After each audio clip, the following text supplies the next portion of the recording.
အစီအစဉ်ရဆရာအကြီးတော်ဤကိုရေးချင်းကိုဖတ်ကြားမှာဖြစ်ပါရရှင်။စာရေးဆရာအကြီးတော်ရဲ့အမည်ရင်းကတော့စောကြည်ဖြူဖြစ်ပြီးတော့အဘဦးထွန်းနိုင်အမိဒေါ်ညွန့်နွယ်တို့ကမွေးဖွားခဲ့ပါတယ်။မွေးချင်း9ယောက်အနက်6ယောက်မြောက်သားဖြစ်ပါရရှင်။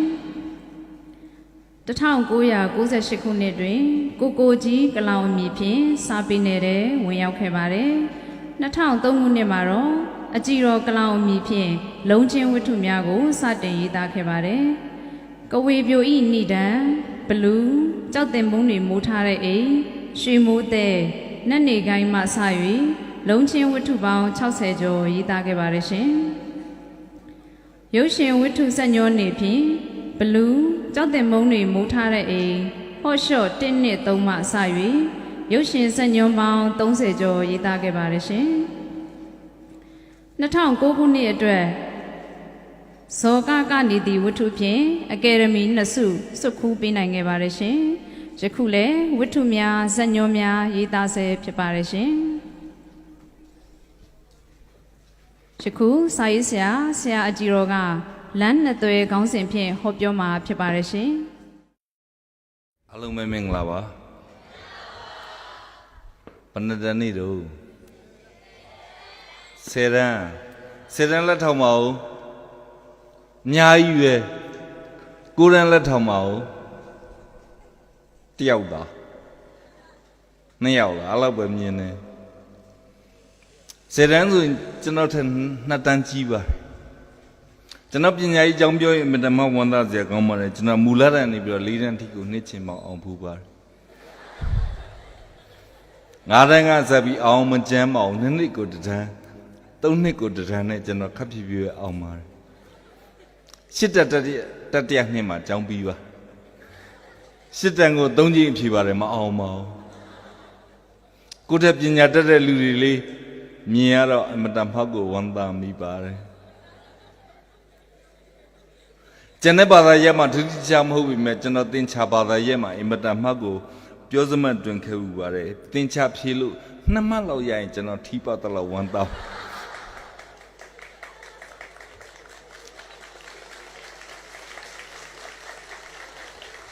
ကျွန်တော်သိပါတယ်သင်္ချာညံ့တဲ့လူတွေလက်ခုပ်တီးမှန်းကျွန်တော်သိပါညံ့ကြည့်လို့9ရက်နှစ်မှကြွေးချင်းထားပြီးပါတယ်တလပဲကြာပါတယ်ကြွေးချင်းဆရာငိုပြီးကျွန်တော်အဖေကိုလာပြန်အပ်ပါကျွန်တော်အဖေကပြောတယ်ဆရာစောကြည့်ပြီဆိုတဲ့ကောင်လေးကဆရာစာပြတာမကြည့်လို့လားကြည့်တယ်ဆရာကြည့်တာမှမျက်လုံးစင်းကြီးတွေကိုထိုင်ကြည့်နေဒါဆိုလို့ရှိရင်ကျွန်တော်အချိန်မှာအတန်းထဲမှာလှုပ်လှုပ်ရွရွလုံးနေလို့လားမဟုတ်ဘူးဆရာဖះအရှိကချင်းသေးကိုကြားနေတာပဲတတုတ်မှကိုမလှုပ်တာကဲဒါဆိုလို့ရှိရင်ဆရာစာပြတာလည်းကြည့်ရဲ့နဲ့အတန်းထဲမှာလည်းလှုပ်လှုပ်ရွရွမလှုပ်ပဲနဲ့ဘာဖြစ်လို့လာပြန်အပ်တာတော့အဲ့တော့မှကြည့်ရင်ဆရာငိုပြီးပြောပါတယ်ဆရာကျွန်တော်စာပြတော့လေမျိုးလုံးစင်းကြီးနဲ့ထိုင်ကြည့်နေတယ်ဆရာအတန်းထဲမှာတတုတ်မှမလှုပ်ပါဘူးဆရာကျွန်တော်ပြန်မေ့လဲတလုံးမှမသိဘူးဆရာအဲ့တော့ဆရာသားမျက်လုံးမျိုးသားကျွန်တော်ကြောင့်သားလေးကြီးကူးသွားရင်ကျွန်တော်ဒီရွာကပြောင်းပြရမယ်ဆရာအဲ့ခေတ်ကအမတန်နာမည်ကြီးတဲ့အဆိုတော်စိုးပိုင်တခြင်းနဲ့ခိုင်းနှိုင်းပြီးပြောပါတယ်ဆရာစိုးပိုင်တခြင်းကအငုံမျက်လုံးအပြုံးမျက်နှာဖြစ်ပါတယ်အဲ့ဒီတခြင်းနဲ့ကျွန်တော်ခိုင်းနှိုင်းပြီးပြောတယ်ဆရာသားပုံကတော့ငတူမျက်လုံးနဲ့ငတုံးမျက်နှာပါဆရာတသက်လုံးစာသင်လို့တတ်မဲ့ကောင်မဟုတ်ပါဘူးကျွန်တော်တက္ကသိုလ်တက်ခဲ့ခြင်းပါတယ်တာရုသမီးတို့လို့စာလေးသိပြီးတော့တက္ကသိုလ်တက်ခဲ့ခြင်းပါတယ်တကယ်ပြောတာပါစာသင်ခြင်းလို့မဟုတ်ပါဘူးတက္ကသိုလ်ရောက်ရင်ရည်စားရတယ်ဆိုလို့ကျွန်တော်အသေးအတန်ကြိုးစားခဲ့ပူပါတယ်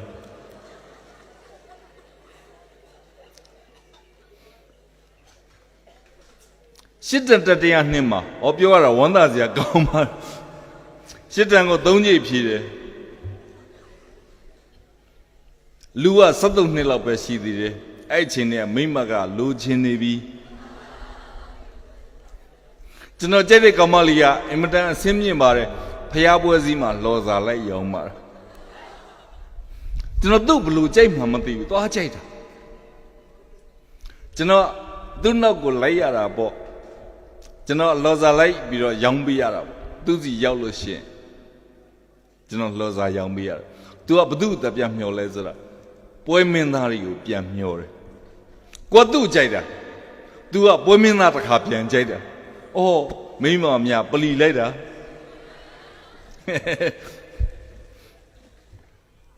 အဲ့နဲ့ကျွန်တော်သူ့ပြောတယ်နေအဲ့ဒီမင်းသားတွေသွားကြိတ်ဆရာမလိုပါဘူးငါသူတို့ထပ်ပူပြီးတော့ပညာပူကောင်းမှာထားလိုက်ပါနံပါတ်1ခွဲလို့ပါရန်ကုန်နိုင်စောပေါ့ရန်ကုန်နိုင်စောဆိုတာငါသိတယ်အဲ့ဒီကောင်ကစင်မော်မှာမဟုတ်လို့လှနေတာနော်မိတ်ကက်တွေလိမ့်ပြီးလှနေစင်ရောက်ပြန်ဆင်လို့ရှိရင်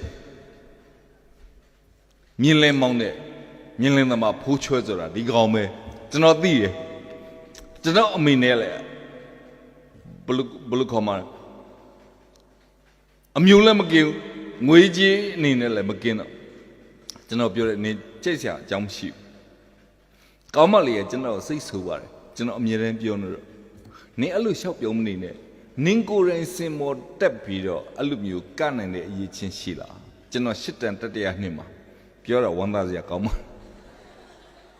နင်းရောစင်မော်တက်ပြီးတော့ကနိုင်တဲ့အရေးချင်းရှိလားကျွန်တော်သူ့ပြောတယ်ငါစင်မော်တက်ပြီးတော့ကနိုင်လို့ရှိရင်နင်းငေါ့ကြိုက်ပါလားကြိုက်မယ်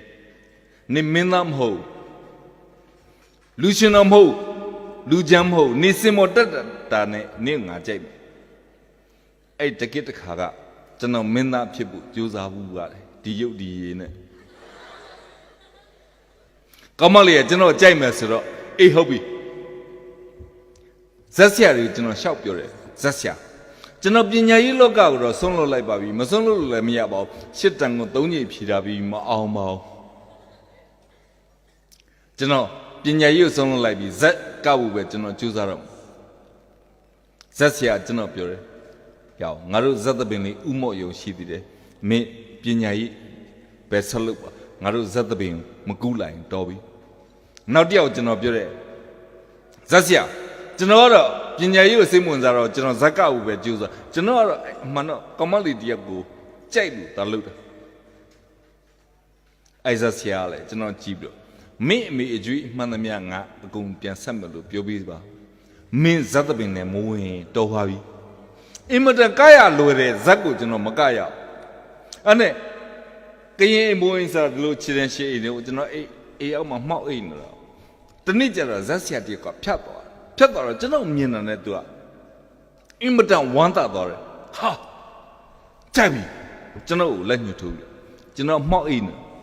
ဘာကြိုက်မင်းမျက်နှာကိုငါကြိုက်ဘာဖြစ်လို့ကြိုက်တယ်မင်းဇက်ကမလားဟာကကျင်တာပေါ့ကျွန်တော်စင်မော်ရောက်တယ်နဲ့ကျွန်တော်ကောင်းမလေးရကျွန်တော်အဖြေပေးမအောင်ကတ်မှာပေါ့ကဲပြောပါဦးကျွန်တော်ဘယ်နေရာကမလူချမ်းနေရာကမလားလူရှင်တော်နေရာကမလားဒါမှမဟုတ်လို့ရှိရင်မင်းသားနေရာကမလားဇက်ဆရာခေါင်းခါမဟုတ်မင်းသားအဖေနေရာကအဲ့ခိကသူ့ပြတ်ဆက်မင်းသားရန်ကုန်နိုင်စော်လားဘာလားမသိပါဘူးထားလိုက်ပါနံပါတ်2ခွဲလို့ပါအဲ့လူက45နှစ်ကျော်နေပြီကျွန်တော်က73နှစ်လောက်ပဲရှိသေးတယ်ခမရဗျာနည်းနည်းစဉ်းစားဖို့တော့ကောင်းတာပေါ့ခမရမင်းသား45နှစ်ကျော်နေပြီကျုပ်က10ကျော်သက်လေးရှိသေးတယ်ဘာဖြစ်လို့မင်းသားအဖေနေရာကမှာဇက်ဆရာခတ်တကြီးပဲဟဲ့အသက်မလို့ရုပ်ပဲလို့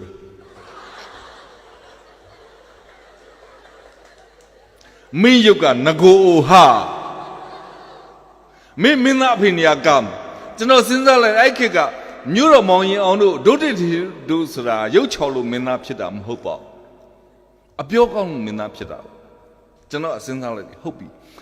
ဒီနှစ်မှာငါ့ကိုမင်းသားအဖေနေရာကခိုင်းနောက်နှစ်ကြလို့ရှိရင်ငါဇက်စကားကြက်မယ်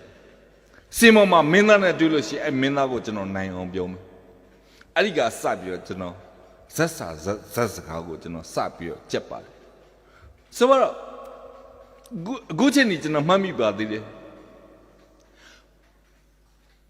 ထားလိုက်ပါတော့ပယောရဝါပို့ချပါလေပန်းပတ်ပါလို့မင်းနဲ့ကိုဒုက္ခလိုက်ရင်မင်းအမိကမင်းကိုလိုက်ရင်ကြီးလေးရင်ကျွန်တော်သိပါတယ်အဲ့ချက်ကိုငါရဲ့မူရအောင်တနတ်တွေကငွေအောင်ကြည်ဘူးလေးတွေမင်းရဲ့ရင်မှာထာဝရမကဲအောင်စီခြင်းငါပြောတာနားထောင်ကျွန်တော်ကြက်ထားတယ်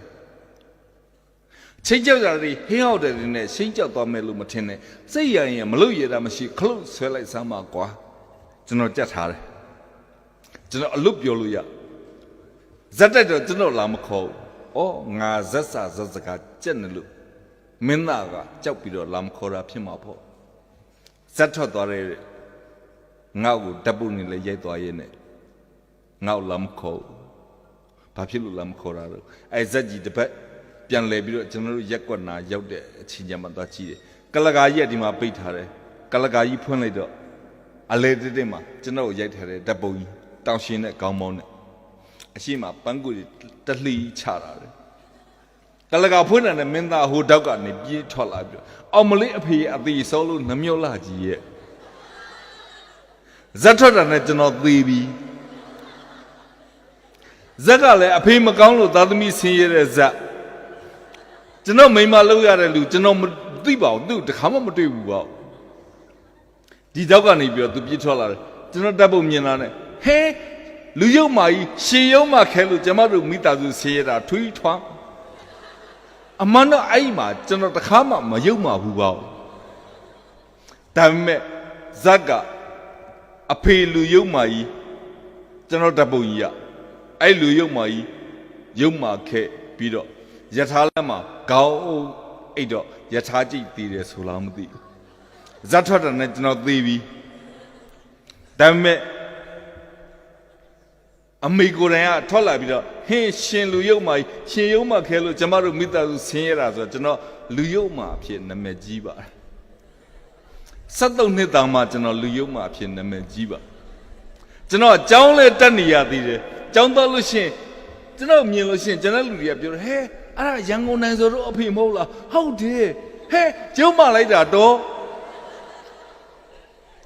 အမှန်တော့ကျွန်တော်ဘာမှမယုံမှဘူးပါဒါမဲ့ကျွန်တော်လူယုံမှအဖြစ်နာမည်ကြီးတယ်အဲ့တော့ကျွန်တော်အိမ်ကထွက်ပြေးတယ်2နှစ်ကြာပါတယ်73နှစ်သားတွေကအိမ်ကထွက်ပြေးပါတယ်ဘလူးကျွန်းဗမာပြည်အောက်မြေပုံတွေကဒီလိုအဆက်ကလေးကနေပြီးတော့ရခိုင်ပြည်နယ်ရမ်းမြဲကျွန်းထီကိုပြေးပါတယ်မိဘများကလည်းကျွန်တော်ကိုချစ်တော့တီးစင်းသွင်းလိုက်ပါတယ်ကောင်းလေးတော့တီးရှာပြီအိမ်ကိုတော့ပြန်မလာတော့ကျွန်တော်ပြန်ရောက်ခဲ့ပါတယ်အိမ်ကိုပြန်ရောက်ခဲ့ပါတယ်ခုနဆရာတို့ပြောတဲ့ဟာလေးတွေကိုကျွန်တော်သတိရပါတယ်ကဲရင်းရင်းနှီးနှီးပြောရအောင်ကျွန်တော်ဟောပြောခြင်းကိုဒီရစမယ်ဆရာတွေဆရာမတွေအားလုံးခဏကျောင်းသူကျောင်းသားတွေကိုမကြည့်ပါနဲ့ကိုညံ့နဲ့ထင်တဲ့လူလက်ထောင်ကြည့်ပါဦးညံ့နဲ့ထင်တဲ့လူလက်ထောင်ပါဒါဆရာဆရာမတွေနဲ့မဆိုင်ပါဘူးလူနေပါတယ်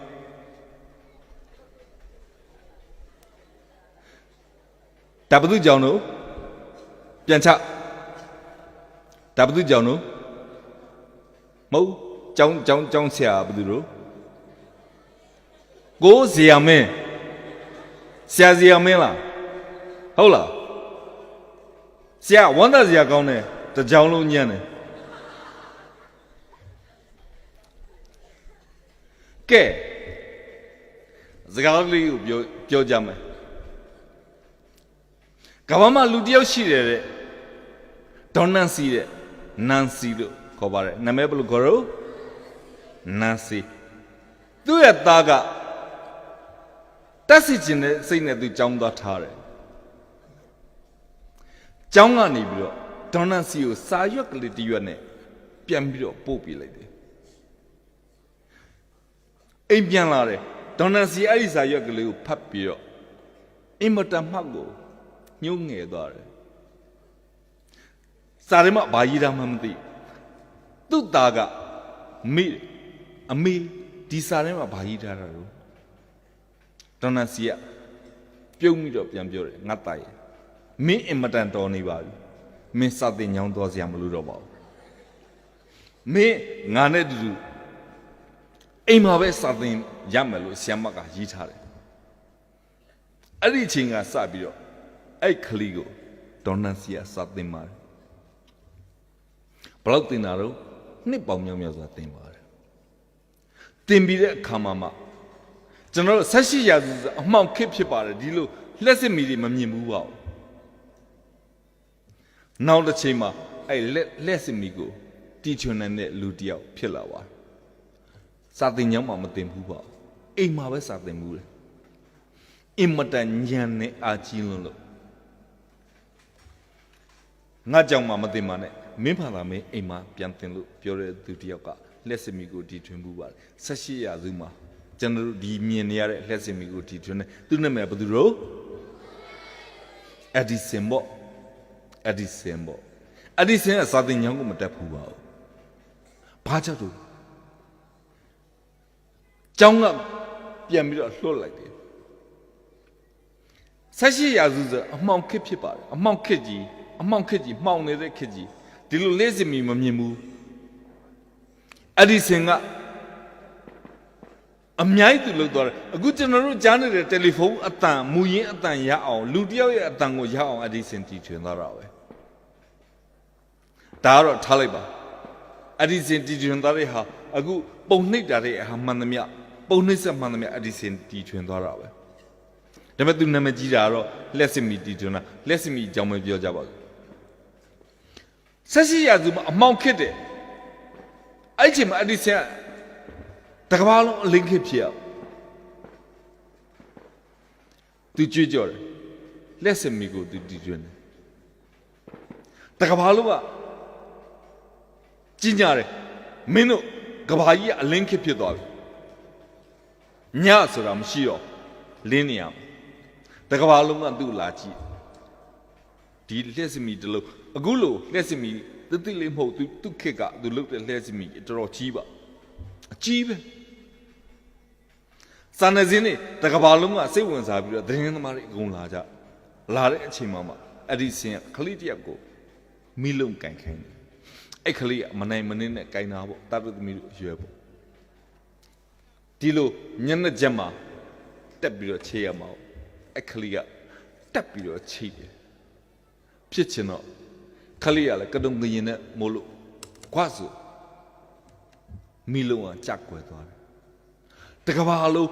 ဒီမီးလေးကိုမြင်ကျင်နေတာနော်မြင်ကျင်နေတဲ့အချိန်မှာအခလေးကတတုံရင်နဲ့အဲ့လက်စမီကိုတက်တဲ့အချိန်ခွက်ကနေကြက်ွယ်သွားတယ်တကဘာလုံးလက်စမီဆိုတာမမြင်လိုက်ရအောင်တရင်သမားတွေအကုန်လုံးရိုက်နေတဲ့အချိန်မှာတကဘာလုံးအဒီစင်အပြစ်တင်တယ်ခမရဗျာဒီလိုအလင်းခစ်ဖြစ်ဖို့အတွက်ကိုလူတိုင်းစောင့်ကြည့်နေတယ်ဘာဖြစ်လို့မတိကြတဲ့ခလေးတယောက်ကိုဒီလက်စမီကိုကိုင်ခိုင်းတာတော့ဒီခလေးတယောက်အတွက်တကဘာလုံးကလက်စမီကိုမမြင်လိုက်ရပါဘူးအဒီစင်အေးစီးပါပဲသူပြန်ပြောတယ်ဟုတ်ပါပြီဒီတစ်ချိန်မှာဒီလက်စမီကိုမမြင်လိုက်ရအောင်နောက်တစ်ချိန်ကျွန်တော်ထပ်ပြီးတော့ကြိုးစားပါမယ်နောက်တစ်ချိန်ပြန်လာခဲ့ပါလူတိုင်းကလက်စမီကိုမြင်ကျင်နေတာလေနောက်တစ်ချိန်ပြန်လာတယ်အခုလို့လက်စမီကိုလော်လော်လေးလှုပ်လို့ရတာမဟုတ်အဲ့ဒီဆင်က6လလောက်ကြာတယ်အဲ့မီးလုံးတစ်လုံးကိုတစ်ခါပြန်လှုပ်အားလုံးကိုပြန်ခေါ်တယ်မီးလင်းပါပြီတကဘာလုံးအလင်းခစ်ဖြစ်ပါပြန်ခေါ်တယ်လူတိုင်းကပြန်လာတယ်စာနယ်ဇင်းတွေအကုန်ပြန်လာတယ်ထုဆန္ဒကအဲ့လက်စမီကိုကင်တဲ့လူကအရင်လက်စမီလုံးကိုပြစ်ချခွဲတဲ့ခလေးတယောက်ဖြစ်နေအခလေးကမီးလုံးကိုပိုက်ပြီးတော့လာတယ်တကဘာလုံးကအဲ့ခလေးကိုမြင်တာနဲ့ဟာကနေဖြစ်သွားတယ်ပြီးတော့အဲ့ဒီစင်ကိုအပြစ်တင်တယ်ဒီကောင်တစ်ချိန်ဒီလက်စမီကိုပြစ်ချခွဲတာပြီးတော့ဘာဖြစ်လို့ဒီကောင်နောက်တစ်ချိန်ဒီလက်စမီကိုပြီးကြိုင်တာတော့ခမရမှာနောက်တယောက်မရှိဘူးလားအဲ့ဒီစင်စားအတိုင်းဝိုင်းကြီးနဲ့နေနေတာလူထောင်ချီနေနေတာဒီခလေးကိုပဲသူပြန်ကင်ခိုင်းတယ်အဲ့ဒီစင်ဘာမှမပြောပါအခလေးကတီးငြိမ်ပါပဲလက်စမီကိုတစ်ခါလာပြန်တက်သွားတယ်အဲ့ဒီအချိန်မှာအခုကျွန်တော်တို့မြင်နေတဲ့အလက်စမီကိုစပ်ပြီးတော့မြင်ရတကဘာလုံးကအဲ့ဒီစင်ကိုချီးကျူးကြတယ်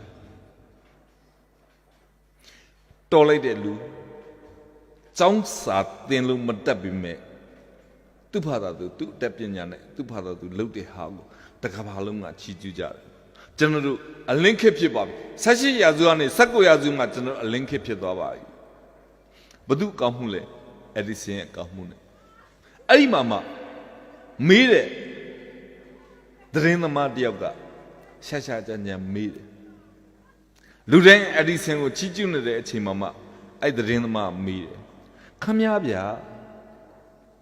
တကြိမ်တစ်ခါလက်စစ်မီကိုပြစ်ချခွဲသွားတဲ့လူတစ်ယောက်ကိုမှဘာဖြစ်လို့နောက်တစ်ကြိမ်ဒီလက်စစ်မီကိုပြန်ကန်ခိုင်းတာတော့အဒီဆင်ပြောတဲ့စကားကအင်မတန်မှကိုရိုးရှင်းပါလူငယ်မှာတကြိမ်တစ်ခါမှားယွင်းခွင့်ရှိပါတယ်သူ့နောက်တစ်ကြိမ်အခွင့်အရေးမပြီးမှသာလျှင်ဒီကောင်လူညံ့ဖြစ်သွားမယ်ကျွန်တော်တို့ဗမာနဲ့မတူသူများနဲ့ရံဖြစ်လို့ရှင်ဘသူ့ကိုရိုက်တာတော့ကိုသားသမီးကိုပြန်ရနင်းဒီလောက်တော့နားမလဲဘူးလားနင်းဒီလောက်တော့နားမလဲနင်းဒီမှာလေဒီအဲ့ဒါမကန်ရဘူးလေဆိုတဲ့ဟာနဲ့ကျွန်တော်တို့အဆုံးမခံရတာအဲ့ဒီစင်အဲ့လိုမဟုတ်လူတစ်ယောက်မှာမှားယွင်းခွင့်တစ်ကြိမ်ရှိတယ်အဲ့မှားယွင်းခွင့်တစ်ကြိမ်ကြုံခဲ့တဲ့လူကိုနောက်တစ်ခါမသုံးမှသာလေအဲ့ကလေးတစ်ယောက်ကဘဝဆုံးတော့မှားယွင်းခွင့်ရှိတယ်တားလို့သမီးတို့ခုနညံ့တယ်ဆိုပြီးတော့လက်ထောင်တဲ့လူမှန်သမျှမှားယွင်းခွင့်ရှိတယ်ဆရာဆရာမတွေမကြည့်ပါနဲ့သူတို့ကိုပြန်ပြီးတော့နောက်တစ်ချိန်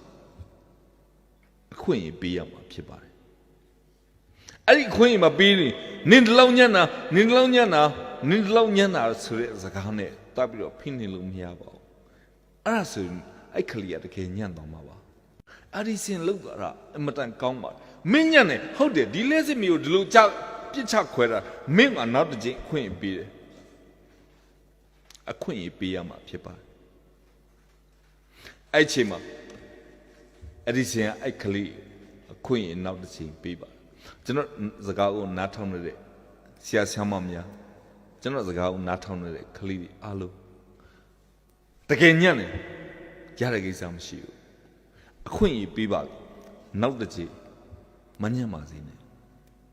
ကျွန်တော်စကားကိုနားထောင်တဲ့အချိန်ကစပြီးတော့ကိုညံ့တယ်လို့မထင်ပါနဲ့နောက်တစ်ချိန်အခွင့်အရေးပေးပါမညံ့ပါဘူးမိလုံးကိုတက်ကြည့်လိုက်ပါတကဘာလုံးမြင်ရတဲ့အလင်းရောင်တာတို့သမီးတို့ကြောင့်ဖြစ်ပါလေတကဘာလုံးအလင်းရောင်ဖြစ်သွားပြီဆက်ပြီးတော့ပြောပြပါမယ်အဲ့ဒီစင်ကအသက်80ဖြစ်ပြီးဒေါ်နန်စီသူ့ကိုစာသင်ပေးတဲ့အိမ်မှာစာသင်ပေးတဲ့ဒေါ်နန်စီကတေးသွားပြီသူ့အမေအဲ့ဒီလမ်းကိုဒေါ်နန်စီနေတဲ့လမ်းကိုအဲ့ဒီစင်ရဲ့အိမ်အဟောင်းကိုအဲ့ဒီစင်လမ်းဆိုပြီးတော့တကဘာလုံးကတတ်မှတ်ပါတယ်အခုချိန်ကြီးရှိပါတယ်အဲ့ဒီစင်လမ်းဆိုတာရှိပါတယ်အဲ့ဒီမှာအဲ့ဒီစင်ရဲ့အိမ်ကိုအခုချိန်ကြီးပြလိုက်လို့ပဲထားပါတယ်အဲ့ဒီစင်ကပြန်သွားတယ်သူအသက်80လောက်တုံကြီးဖြစ်နေပြီအောင်မြင်မှုကလည်းကြောက်စရာကြီးဖြစ်နေပြီအဲ့ဒီစင်ဆိုတကဘာလုံးချီကျူးနေအဲ့ဒီစင်ကသူ့အမေဒေါ်နာစီနဲ့နေတဲ့အိမ်ကိုသူပြန်သွားတယ်အကုန်သူရှောက်ကြည့်တယ်သူ့အမေနဲ့သူနဲ့ပတ်သက်တဲ့ဟာတွေပေါ့သတိတရားနဲ့သူရှောက်ကြည့်တယ်ရှောက်ကြည့်နေမှာအန်ဇွဲကလေးတစ်ခုသူတွေ့တယ်ဒေါ်နန်စီရဲ့အန်ဇွဲပေါ့အလှပြင်းတဲ့ခုံးလေးပေါ့အဲ့ဒီမှာအန်ဇွဲလေးတစ်ခုရှိတယ်အန်ဇွဲလေးအဲ့ဒီအန်ဇွဲလေးသူဆက်ထုတ်လိုက်တဲ့အခါစာရွက်ကလေးသူသိကလေးကိုသူတွေ့တယ်ဒါပါလေငါအမေကဘာဖြစ်လို့ဒီစာရွက်ကိုသိမ်းထားတာလို့သူသိချင်အဲ့စာရွက်ကိုဖွင့်ဖတ်တဲ့အချိန်မှာအဲ့ဒီစင်က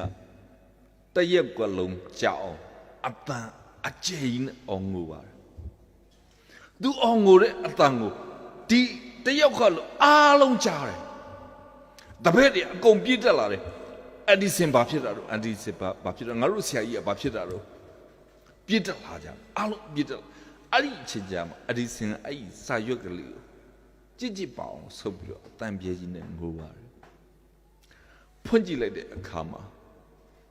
အဲ့စာရွက်ကသူငငယ်တော့ကျွန်တော်ပြောတဲ့အထက်မှာပါပါတယ်သူ့အမေကသူ့ကိုသူ့အကြောင်းကိုဆရာတယောက်ကရေးထားတဲ့စာဖြစ်ပါတယ်မင်းရဲ့သားကငါစီမှာစာသင်ကျောင်းကိုလာပြီးတော့ပို့နေတာအင်မတန်ညံနေတဲ့တော်တော်ရိုင်းစိမ့်ပါတယ်ကျွန်တော်ရင်ကြီးပဲပြောပြပါမယ်မင်းအင်မတန်ညံနေတဲ့မင်းကလေးတယောက်ကငါ့ကိုငါကြောင့်ကိုလာအပ်တာ ငါရဲ့အချိန်ကြီးဖြုံးနေတဲ့အတိုင်းပဲအဲ့တော့မင်းရဲ့တာကိုမင်းကိုယ်တိုင်အိမ်ပြန်ခေါ်သွားပါအဲ့ဒီစာရေးထားပါတယ်မင်းရဲ့အင်မတန်ညံနေတဲ့သားကငါ့ကြောင့်ကိုငါ့စီကိုလာပြီးတော့အပ်ထားတာငါရဲ့အချိန်ကြီးဖြုံးနေတာနဲ့တူတူပါပဲအဲ့တော့မင်းရဲ့သားကိုမင်းကိုယ်တိုင်ပြန်ခေါ်သွားပါဆိုတဲ့စာဖြစ်ပါတယ်ဒါပေမဲ့အစပဲမှာဒေါ်နစီကပါပြောခဲ့တာလို့မင်းအင်မတန်ညံကောင်းတဲ့သူပါစာတင်ကြောင်းသွားစရာမလိုမင်းကိုအိမ်မှာပဲစာတင်ဆိုပြီးတော့ဒေါ်နစီကစာတင်ခဲ့ပါတယ်ကဲနံပါတ်1တစ်ခုပြောပြပါမယ်ကိုညံနေတဲ့လူလက်ထောင်ပါဦးအဒီစင်လို့โอเคလက်ပြန်ချအဒီစင်လို့တော့ညံမနေဘူးဆိုတာသိကြလားဘာလို့လဲတတ်တို့သမီးတို့ကစာတင်ကြောင်းကိုတက်နေရတာပဲအဒီစင်ကစာတင်ကြောင်းကိုတက်လို့မရလောက်အောင်ညံနေဘူးပါတယ်စကဲရှိတဲ့လူလက်ထောင်ပါဦးစပိန်စကဲစီးတဲ့လူလက်ထောင်ကြည့်ပါဦးโอเคလက်ပြန်ချကျွန်တော်ငငယ်ကအင်မတန်မှကိုဝမ်းသာစရာကောင်းတဲ့ကိစ္စရှိပါတယ်ကျွန်တော်ကြောက်တင်မိုးနေမိုးထားတဲ့အိမ်ဝတ္ထုဖတ်ပူနေတာသိမှာပေါ့ကြောက်တင်မိုးနေမိုးထားတဲ့အိမ်စာမတ်ချော်စကဲစီအမတန်ကျွမ်းပါတယ်တတ်တဲ့မောင်းတတ်တဲ့မကွတ်တတ်ပါဘူးကွေ့တယ်နဲ့တိုက်တော့တာပါကျွန်တော်9နှစ်ပြကျွန်တော်9နှစ်မှာကျွန်တော်အဖေကကျွန်တော်မေးတယ်တာမင်းစပင်းစီတက်ချင်လားအာတိတ်တက်ချင်လားပေါ့ကျွန်တော်အမစကဲနဲ့တယန်းလာရက်ွက်ကုန်းနေပြီရွာကုန်းနေပြီတခါတော့မရပဲအိမ်ကိုပြန်လာတယ်သူ့စကဲမှန်တော့မှကရင်လုံကြီးလေးတစ်ချက်လွန်းနဲ့ပါလာကျွန်တော်အမကိုမေးတယ်အမဒီစကဲလုံဒီမှန်တော့ဘွားလုံကြီးဘလို့ပါလာတာငါလည်းမသိဘူးလမ်းစုတစ်ခုမှာကရင်တယောက်ကစပိန်နဲ့သွားတယ်တဲ့ငါစကဲနဲ့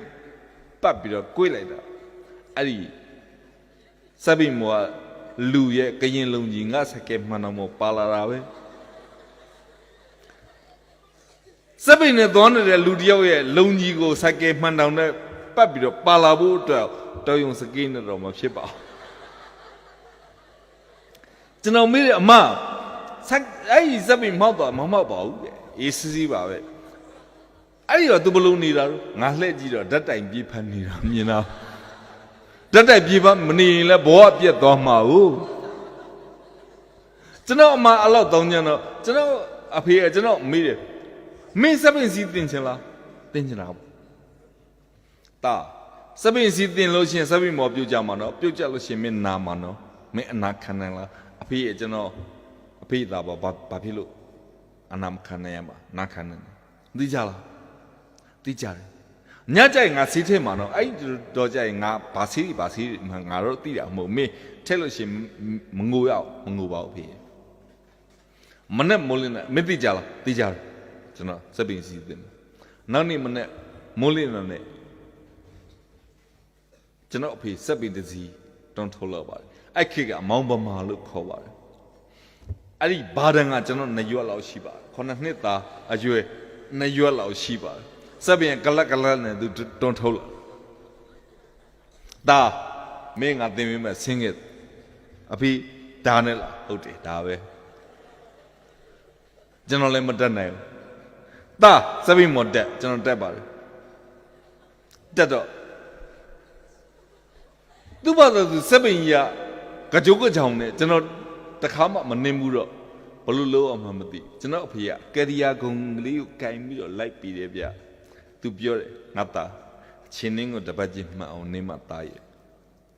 ခါကိုတက်မှတ်အောင်ထားလက်ကင်ဖြောက်ထားသားရဲ့အရှိတက်တက်ကြည့်ပါသားရဲ့အရှိတက်တက်ကြည့်ပါကျွန်တော်ကြွိုင်တက်နေပါချင်းနှင်းကိုတပတ်ချင်းမှတ်အောင်နေမို့မပြောနဲ့ဘယ်ဘက်ကနေညာဘက်ကိုမလာဘူးခါကိုတက်မှတ်အောင်ထားပါသားရဲ့အော်ကိုခါအကြကွေးဖြစ်နေပြီလေကိုဘာသာကိုဘလို့တက်မှတ်အောင်ဘလို့မှမလုပ်တော့လက်ကင်ဖြောက်ထားသားရဲ့လက်ကင်မပြောနဲ့ကိုခြေထောက်ကိုကြည့်နေတာနဲ့မအားဘူးအရှိတက်တက်ကြည့်ပါသားရဲ့အော်တော်ဝေးပါတယ်ကျွန်တော်မလုပ်တော့ ဖောက်ကနေပြုတ်ကြပါပြုတ်ကြတဲ့ခါတိုင်းနာတယ်ကျွန်တော်အဖေကတာပြုတ်ကြပါလားအေးစက်ပြမပြတ်တဲ့ကျွန်တော်ပြန်တက်တယ်အဲ့ဒါကိစ္စမရှိပါညကြတော့ကျွန်တော်အဖေကဆေးထည့်ပြီးတာကျွန်တော်အင်ပတာမှောက်စိတ်ဆူပါသူထည့်ပြီးတဲ့ဆေးကဘာဒီမှမသိဘူးဘီဆက်ရွက်လည်းပါတယ်ပယုတ်စီလည်းပါတယ်အဲ့ဒါသူထဲလို့ရှိရင်အင်မတာမှောက်ကိုဆက်တယ်ဆက်တဲ့အခါကျွန်တော်မျက်ရည်ကျကျွန်တော်အဖေကိုကျွန်တော်ပြောတယ်အဖေနောက်နေ့ကျရင်ကျွန်တော်ဆက်ပြီးမစီးတော့ပါဘူးဘာလို့လဲပြုတ်ကြတော့လေကျွန်တော်နာအဖေစီးထက်တာပို့ဆိုးတယ်အဲ့တော့ကျွန်တော်ဆက်ပြီးမစီးပြရသေးနဲ့ကျွန်တော်အဖေကပြောတယ်ဟဲ့မင်းကရင်မဟုတ်လားအေးကရင်ဆိုလို့ရှိရင်ပြီးရတဲ့ဂရီတီယာနောက်နေ့ကျရင်မင်းဆက်ပြီးစီးရနောက်နေ့မနေ့ကျွန်တော်အဖေဆက်ပြီးတွန်းထုတ်လာတဲ့ကြိုင်းကျွန်တော်အလိုလိုနေနဲ့မျက်ရည်ကျပါဒီဆက်ပြီးမော်တဲရမယ်တဲလို့ရှိရင်ဒီတိုင်းကျွန်တော်ပြုတ်ကြအောင်မယ်ဒီတိုင်းပြုတ်ကြရင်ကျွန်တော်နာအောင်မယ်ညကြရင်ဆေးထဲကျွန်တော်ငိုအောင်ဒါပေမဲ့ဟဲ့အောင်စောကြည့်ပြီကျွန်တော်ဆင်းရအဖေကိုယူသေးရတာကြောက်လေကြောက်ရတာဆင်းဆက်ပြီးမော်တက်လို့ရှိရင်ဒါချင်းနှင်းကိုတပတ်ချင်းမှတ်အောင်နေမှာသားရဲ့ခါကိုတက်မှတ်အောင်ထားလက်ကငုံဖြောက်ဖြောက်ထားသားရဲ့ရှစ်တဲ့ကြီးပါသားရဲ့ရှစ်တဲ့ကြီးပါကျွန်တော်ဘလို့မှမလုပ်တတ်ပါဘူးဘယ်ဘက်ကနင်းညာဘက်ကမလောက်ခါကိုတက်မှတ်အောင်ထားဖို့မပြောနဲ့ကိုယ့်ဘာသာကိုနှွဲ့နေတာလက်ကဖြောက်ဖြောက်ထားဖို့မပြောနဲ့အရှစ်တဲ့ကြီးဖို့ဆိုပို့ဆိုးပါတယ်ကိုယ့်ခြေတော့ကိုကြီးနေတာနေမအားပါဘူးဒါပေမဲ့ကြိမ်ဖန်မြောက်မြောက်ဆိုတာပြုတ်ကြတယ်ကြိမ်ဖန်မြောက်မြောက်ဆိုတာကျွန်တော်အဖေပြောတဲ့အခါမှာကျွန်တော်နည်းနည်းလှုပ်တက်လာတယ်ချင်းနှင်းကိုတပတ်ချင်းမှန်အောင်နင်းတက်လာတယ်ကျွန်တော်အဖေပြောတဲ့အတိုင်းခါကိုတက်မှန်အောင်လှုပ်တက်လာထားတက်လာတယ်လက်ကကိုဖြောက်ဖြောက်ထားတက်လာတယ်အရှိတဲ့ကျွန်တော်ချစ်တက်လာတယ်အဲ့ဒီချိန်မှာစက်ပြီးနင်းတက်သွားတော့အဲ့ချိန်မှာကျွန်တော်တန်တရားဖြစ်တာနောက်တစ်ခုရှိကျွန်တော်စက်ပြီးနင်းတက်ပြီးဆိုတာသိကြတာနဲ့ကျွန်တော်အဖေကကရိယာကုံလေးကင်ပြီးတော့အနောက်ကပြေးလိုက်ပြီးတော့လှုပ်ပေးတယ်အဲ့ဒါကိုကျွန်တော်အတော်မသိငါဖြစ်ကျွန်တော်အဖေကိုကျွန်တော်ပြောတယ်အဖေချင်းနှင်းကိုတပတ်ချင်းမှန်အောင်နင်းတက်ပြီးခါကိုတဲမှန်အောင်ထားတတ်ပြီးလက်ကကိုဖြောက်ဖြောက်ကင်တတ်ပြီးအရှိတဲ့ကြီးတတ်ပြီးကျွန်တော်အဖေကဘောင်းမီတို့လေးနဲ့အနောက်ကပြေးလိုက်ပြီးတော့အဲ့ကရိယာကုံလေးကင်ပြီးတော့တီးတာကျွန်တော်နင်းနေတဲ့အချိန်မှာဖြည်းဖြည်းချင်းသူလှုပ်ပေးတယ်ကျွန်တော်သိပြီကျွန်တော်အဖေကျွန်တော်လွတ်ထုတ်နေပြီဆိုတာကျွန်တော်သိကျွန်တော်အဖေကိုပြောတယ်အဖေမလွတ်လိုက်နဲ့နော်အဖေလွတ်လိုက်လို့ရှိရင်ကျွန်တော်လဲမှာနော်လဲရင်ကျွန်တော်အတံပြေကြီးနဲ့ငိုမှာနော်ညကြဆေးသေးလို့ရှိရင်ကျွန်တော်ပို့ပြီးတော့နာမှာနော်အဲ့တော့ကြာရင်ကျွန်တော်ထမ်းငိုမှာနော်ကျွန်တော်အဖေကကရိယာကုံလေးကင်ပြီးတော့လှုပ်ပေးလိုက်ပြန်ထိမ့်လိုက်လှုပ်ပြီးတော့တခုပဲပြောပါတယ်တားရဲ့ချင်းနှင်းကိုတပတ်ချင်းမှန်အောင်နေမှာတားရဲ့ခါကိုဖြောက်ဖြောက်ထားတားရဲ့လက်ကံကိုအတက်ထားပါတားရဲ့အရှိတဲ့ကြီးပါတားရဲ့အရှိတဲ့ကြီးပါကျွန်တော်ကလည်းသူ့ထိုင်ပြောတယ်အဖေမလွတ်လိုက်နဲ့နော်အဖေလွတ်လိုက်လို့ရှိရင်ကျွန်တော်ပြုတ်ကြမှာနော်ပြုတ်ကြကျွန်တော်ငိုမှာနော်အပြန်လှန်မဲ့ဒီတိုင်းပဲပြောအဖေလွတ်လိုက်လို့ရှိရင်ကျွန်တော်ပြုတ်ကြလို့ရှိရင်ကျွန်တော်ငုံမှာနော်ညစီထဲလို့ရှိရင်ကျွန်တော်အတန်ပြေကြီးနဲ့ငုံမှာနော်ကျွန်တော်အဖေကလည်းပုံမှန်ပဲတားရဲ့ချင်းနှင်းကိုတပတ်ကြီးမှအောင်နေမှာတားရဲ့ခါကိုတက်မှတ်ကိုထားတာရဲ့လက်ကကိုဖြောက်ဖြောက်ထားတာအရှိတဲ့ကြီးပါတားရဲ့အရှိတဲ့ကြီးပါကျွန်တော်လည်းထိုင်ပြုံးနေအဖေမလွတ်လိုက်နဲ့နော်ဒါမဲ့တရက်ကျတော့အပြန်လှန်ပြောနေတယ်ကျွန်တော်ကပုံမှန်ပဲပြောသွားတယ်အဖေကျွန်တော်မလွတ်လိုက်နဲ့နော်အဖေကျွန်တော်မလွတ်လိုက်နဲ့ပြောနေရင်ကျွန်တော်အဖေပြေးလိုက်လာတဲ့ခြေတံကိုကျွန်တော်မကြားတော့ပါဘူးကျွန်တော်သိပါတယ်ကျွန်တော်အဖေဒီစက်ပင်တစ်စီးနဲ့ကျွန်တော်ကိုလွတ်ထုတ်လိုက်ပြီဆိုတာကျွန်တော်သေသေးချာသိပါတယ်စက်ပင်တစ်စီးနဲ့လူတစ်ယောက်ကဒီတိုင်းပဲသွားတာနင်းတက်မနင်းတက်နဲ့သွားကျွန်တော်ပြန်လှည့်ကြည့်အဖေကြောက်လေကြောက်တာအဖေဘာဖြစ်လို့ကျွန်တော်တယောက်တည်းလှုပ်လိုက်တာအဖေဘာဖြစ်လို့ကျွန်တော်တယောက်တည်းလှုပ်လိုက်တာလဲကျွန်တော်အဖေအဝေးရနဲ့လက်ပြပါပြီးတော့သူပြောတယ်တားရဲ့ချင်းနှင်းကိုတပတ်ချင်းမှအောင်နေမှတားရဲ့ခါကိုတက်မှအောင်ထားပါတားရဲ့လက်ကံကိုဖြောက်ဖြောက်ထားတားရဲ့အရှိတဲ့ကြီးပါတားရဲ့အရှိတဲ့ကြီးပါတားလို့သမီးတို့ရုပ်ရှင်ပါလေတားလို့သမီးတို့မိဘများ ဆရာဆရာမများကအချင်းကုန်ခံငွေကုန်ခံပြီးတော့ပညာသင်ပေးနေတယ်ဆိုတာတာတို့သမီးတို့မတတ်သေးလို့စပင်ကရိယာကုန်ကင်ပြီးတော့လိုက်ပြီးတဲ့အတိုင်းပါပဲမကြခင်မှာတာတို့သမီးတို့စာမှုပွဲဖြေရပါလိမ့်မယ်အဲစာမှုပွဲဖြေတဲ့အချိန်မှာအခုရှိနေတဲ့တာတို့သမီးတို့ရဲ့ဆရာဆရာမတွေကကရိယာကုန်ကင်ပြီးတော့ငါဝိုင်းကုဖြေပေးမယ်ဆိုတာမဖြစ်နိုင်ပါဘူးဘယ်သူဖြေရမှာတော့ဘယ်သူဖြေရမှာတော့ကိုယ်တိုင်ပဲဖြေရမှာဖြစ်ပါတယ်အခုကျွန်တော်ပြောချင်တာယူရှင်းပါတတ်သမီးတို့အချိန်ကုန်ခံငွေကုန်ခံပြီးတော့အနောက်ကနေပြီးတော့စပင်ကရိယာကိုကင်ပြီးနေတဲ့ဆရာဆရာမတို့အားလုံးကတတ်သမီးတို့စံမှုပဲဝင်ဖြေပြလို့မရပါဘူးကိုယ်တိုင်ဖြေရမှာဖြစ်ပါအဲ့တော့ယူရှင်းပါတယ်အလင်းမလို့ပါနဲ့ကျွန်တော်အဖေပြောတဲ့အတိုင်းပါပဲခြေလမ်းကိုတစ်ဖက်ချင်းမှန်အောင်လမ်းပါခြေလမ်းကိုဖြည်းဖြည်းချင်းလှမ်းပါအရင်လို့စရာအကြောင်းမရှိပါဘူးခြေနှင်းကိုတစ်ဖက်ချင်းမှန်အောင်လှမ်းပါဆိုတာကိုယ့်ရဲ့ဘဝကိုပုံမှန်ပဲလှမ်းပါပုံမှန်ပဲလှမ်းပါအလင်းမလို့ပါနဲ့တချို့တွေကလည်းကျွန်တော်တွေ့ဘူးလေကျွန်တော်အိမ်ဘေးကခလိမလေးသူလည်း2 နှစ်လောက်ကြာပါတယ်ညတယ်လူစားချက်တယ်စေသူကြီးမဟာဗန္ဓုလာသည်စေသူကြီးမဟာဗန္ဓုလာသည်စေသူကြီးမဟာဗန္ဓုလာပန်းဝတိုက်ပွဲရင်ပန်းဝတိုက်ပွဲရင်ပန်းဝတိုက်ပွဲရင်ပန်းဝတိုက်ပွဲအမေရပြောတယ်နင်းဆောင်မကြောက်လားကြက်နေတယ်လေးစေသူကြီးမဟာဗန္ဓုလာသည်စေသူကြီးမဟာပန်းဝတိုက်ပွဲရင်ပန်းဝတိုက်ပွဲအဲ့ပန်းဝတိုက်ပွဲကမတက်ဘူးအဲ့ဒါဘာလို့ခြေလမ်းကိုတလန်းချင်းပုံမှန်မလှမ်းတာဒီဘက်ကလှမ်းနေတာဘယ်ဘက်ကဒီလိုလုံနေညာဘက်ကိုမလာတာလေအိတ်ခဲ့တယ်မဟုတ်လားအေးလိုက်ကိစ္စမရှိဘူးကိစ္စမရှိဘူးခြေလမ်းကိုတလန်းချင်းပုံမှန်လှမ်းပါအလီမလို့ပါနဲ့ခါကိုတက်မအောင်ထားပါတယ်ကိုယုံကြည်မှုထားပါကိုယုံကြည်ပါဒီစံမှုပဲငါအောင်မယ်ဆိုတဲ့ယုံကြည်စိတ်ကိုထားပါပြီးတော့ကိုယ့်ဘဝကိုစက္ကန့်ထားပါတယ်လက်ကင်စပင်လက်ကင်ကင်နေစရာကိုယ့်ဘဝကိုယုံကြည်အောင်ထားပါကိုယ့်ရဲ့အနာဂတ်ကိုအမြဲတမ်းမြင်အောင်ကြည့်ပါအရှိတက်ကြည့်ပါလို့ကျွန်တော်အဖေပြောတယ်အရှိတက်ကြည့်ပါဆိုတာကိုယ့်ရဲ့အနာဂတ်ကိုမြင်အောင်ကြည့်ပါကိုယ့်ရဲ့အနာဂတ်ကိုမြင်အောင်ကြည့်ပါကိုယ့်ဘဝကိုစုပ်ကိုင်နိုင်အောင်ကြိုးစားပါကိုအမြဲတမ်းယုံကြည်ပါပြီးတော့ကိုလှမ်းနေတဲ့လမ်းကိုခြေလမ်းကိုတလှမ်းရဲ့ပုံမှန်လှမ်းပါအလင်းမလို့ပါနဲ့ကျွန်တော်ဆရာမနဲ့ကျွန်တော်တွေ့ရဟောပြောပွဲတွေတော့ကျွန်တော်ကလည်းစာသင်မတက်တဲ့လူတစ်ယောက်ကနေပြီးတော့လူစားကြီးဆရာဖြစ်တာအညာဘက်မှာတော့တွေ့တယ်ဒီလိုဟောပြောပွဲကျွန်တော်ဟောပြောပွဲကိုလာနားထောင်တဲ့ဆရာမကဒီလိုအရှိမကော်ကုံလေးနဲ့ထိုင်နေကျွန်တော်ဆရာမတို့ကျွန်တော်မှတ်မိတာပေါ့ကျွန်တော်ပြေးသွားတယ်ပြေးသွားပြီးတော့ဆရာမလက်ကိုလှမ်းပြီးတော့ကိုင်းတယ်ဆရာမလန့်သွားတယ်သပင်ရှိနဲ့ကျွန်တော်ဂျင်းပေါင်းမိနေဆိုလန့်သွားတယ်သူ့လက်ကလေးကိုင်းတော့ကျွန်တော်လှည့်ကြည့်ကျွန်တော်သူ့ပြောတယ်ဆရာမကျွန်တော်မှတ်မိလားဆရာမကျွန်တော်တော်တော်ကြာကြည့်ပါကြည့်ပြီးတော့မှငါတာရဲ့ဆရာမလည်းစာသင်ကျောင်းနေအများကြီးသင်ခဲ့တာငါတာကိုတော့ရုတ်တရက်ဘယ်မှတ်မိမှာတော့မင်းကဘယ်သူတော့ဒါလမ်းမေးသေးတယ်ကျွန်တော်အတူပြောတယ်ဆရာမရဲ့ကျွန်တော်နာမည်စောကြည့်ပြီလို့ခေါ်ပါတယ်ဆရာမမှတ်မိမယ်လို့ထင်တယ်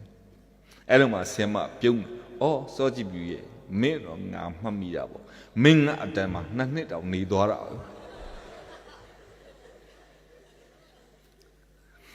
ကျွန်တော်လက်ကလေးကိုင်းပြီးတော့